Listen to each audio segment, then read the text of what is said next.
The Witch Trials of Salem. Imagine living in a village where your neighbor's whisper could cost you your life.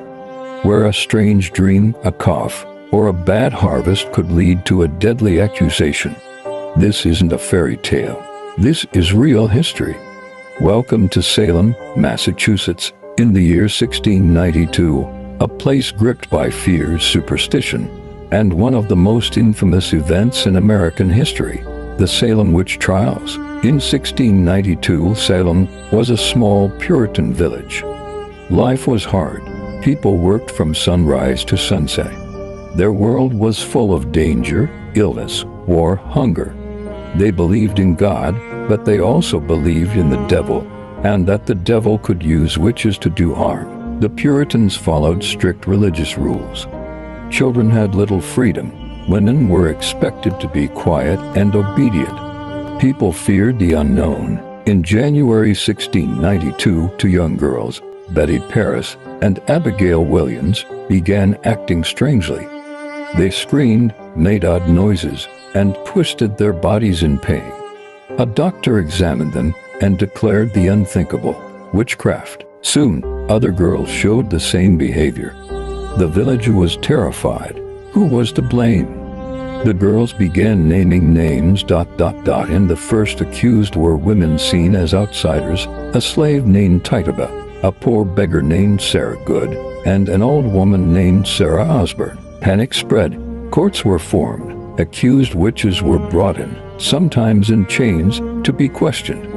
Many confessed not because they were guilty, but because they were scared. The judges relied on something called spectral evidence: dreams, visions, and invisible spirits. Imagine being found guilty not by facts, but by someone's nightmare. The prison filled quickly. The air was thick with fear. People turned against their neighbors, friends, even their own families. In June 1692, the first execution took place. Bridget Bishop, known for wearing bright clothes and being outspoken, was hanged. More followed. In total, 20 people were executed to 19 by hanging and one, Giles Corey, crushed to death with heavy stones. Some prayed as they died. Others cried out their innocence.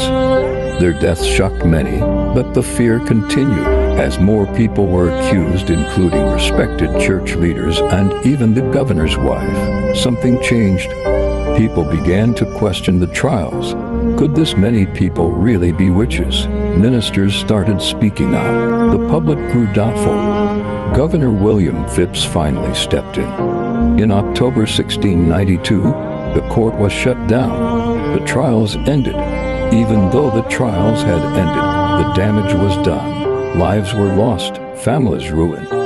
Some people apologized. Others tried to forget. In later years, many of those involved admitted they were wrong. The government offered money to the families of the victims.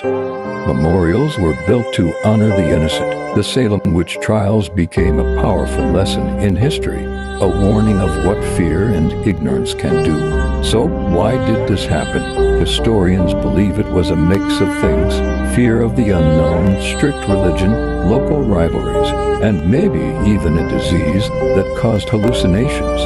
But most of all, it shows how dangerous it is when people let fear take over reason, when justice is replaced by panic.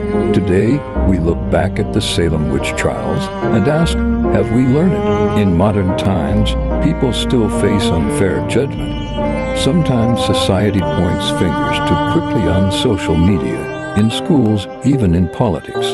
The Salem Witch Trials remind us to think carefully, listen to facts, and stand up for truth and fairness. The story of Salem is not just about witches, it's about people's fear and the search for truth. Let us honor the victims by remembering their story and making sure we never repeat it. Thank you for watching. If you found this story moving, like and subscribe to learn more powerful lessons from history. Until next time, stay curious and stay kind.